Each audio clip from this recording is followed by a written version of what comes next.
రాజస్థాన్ అంటేనే మనకు గుర్తొచ్చేది ఇసుక తిన్నెలు, రాచరికపు కోటలు, ఎడారి వేడి. కానీ జైపూర్ శివార్లలో ప్రకృతి ఒక రహస్య అద్భుతాన్ని దాచుకుంది. అదే సాంబార్ సరస్సు. ఇది కేవలం ఉప్పునీటి సరస్సు మాత్రమే కాదు, వేల ఏళ్ల చరిత్రకు, లక్షలాది పక్షుల జీవనానికి, కళ్ళు చెదిరే రంగుల విన్యాసానికి నిలయం. అసలు ఈ సరస్సు ఎందుకు గులాబీ రంగులోకి మారుతుంది? ఇక్కడ పక్షులన్నీ పింక్ కలర్ గా మారటం వెనుక ఉన్న కథ ఏంటి? ఈ అద్భుతం ఇప్పుడు ఎందుకు ప్రమాదంలో ఉంది? డీటెయిల్ గా తెలుసుకుందాం.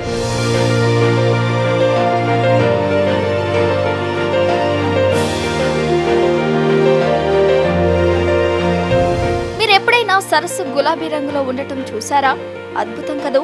ఇది ఏదో మాయ కాదు, ప్రకృతి చేసే ఒక రసాయనిక విన్యాసం. దీనికి కారణం డ్యూనాలిలా సలీనా అనే ఒక రకమైన ఆల్గే, అంటే మన భాషలో నాచు.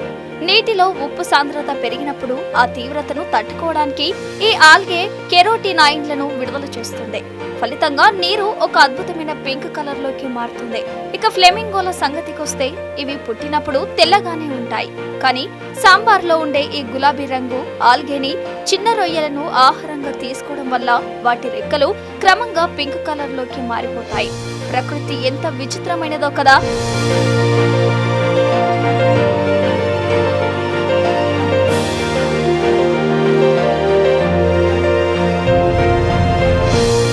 చరిత్ర విషయానికి వస్తే సాంబార్ సరస్సు ప్రస్తావన పురాణ కాలం నుంచే ఉంది. ఆసుర రాజైన వృషపర్వుడి సామ్రాజ్యంలో ఇది ఒక భాగమని చెప్తారు.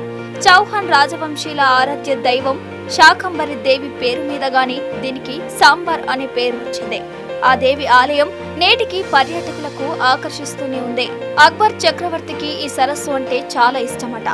జోధాబాయిని పెళ్లి చేసుకున్నాక రాజ వంటశాలలో కేవలం సాంబార్ ఉప్పునే వాడేవారట.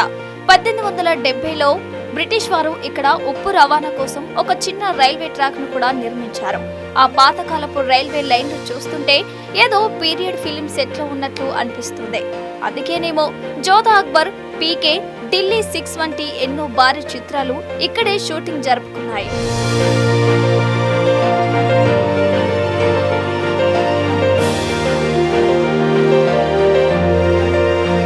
సాంబార్ సరస్సు కేవలం మనుషులకు లాభం చేకూర్చే ప్రాంతం మాత్రమే కాదు, వలస పక్షులకు ఒక స్వర్గధామం. ప్రతి ఏటా సైబీరియా, మంగోలియా వంటి సుదూర ప్రాంతాల నుండి వేలాది ఫ్లెమింగోలు, పెలికాన్లు, క్రేన్లు ఇక్కడికి వస్తాయి. ఆకాశం నుండి చూస్తే సరస్సుపై కదులుతున్న గులాబీ రంగు రత్నంలా అవి కనిపిస్తాయి. అయితే ఈ పక్షుల మనుగడ ఇప్పుడు సందిగ్ధంలో ఉంది.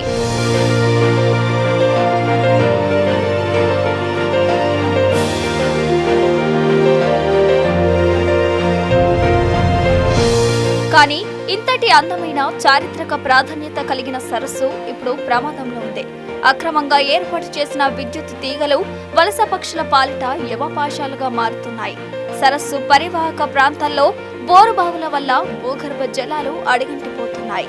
2019లో వచ్చిన ఏవియన్ బోటలిజం అనే బ్యాక్టీరియా వల్ల వేలాది పక్షులు ప్రాణాలు కోల్పోయాయి. సరస్సు తన సహజత్వాన్ని కోల్పోతుంది. వలస పక్షుల సంఖ్య తగ్గుతుంది. మనం ఇప్పుడు మేల్కోకపోతే భవిష్యత్తులో ఈ సరస్సు కేవలం ఒక సాధారణ ఎడారిగా మిగిలిపోయే ప్రమాదం ఉంది.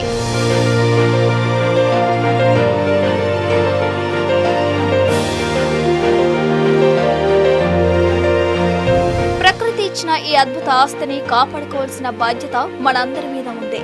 రేపు మన పిల్లలకు మనం ఏం సమాధానం చెప్తాం? ఒకప్పుడు ఇక్కడ అందమైన గులాబీ సరస్సు ఉండేది, లక్షలాది పక్షులు వచ్చేవి అని కథలు చెప్పాలా? లేక ఆ అద్భుతాన్ని కాపాడుకుని వారికి చూపించాలా? ఇది కేవలం ప్రభుత్వాల పని మాత్రమే కాదు, ప్రతి ఒక్క ప్రకృతి ప్రేమికుడు గలమెత్తాల్సిన సమయం. ఈ వీడియోను షేర్ చేయండి, అవగాహన పెంచండి. ప్రకృతిని కాపాడుకుందాం, సాంబార్ సరస్సును బతికిద్దాం.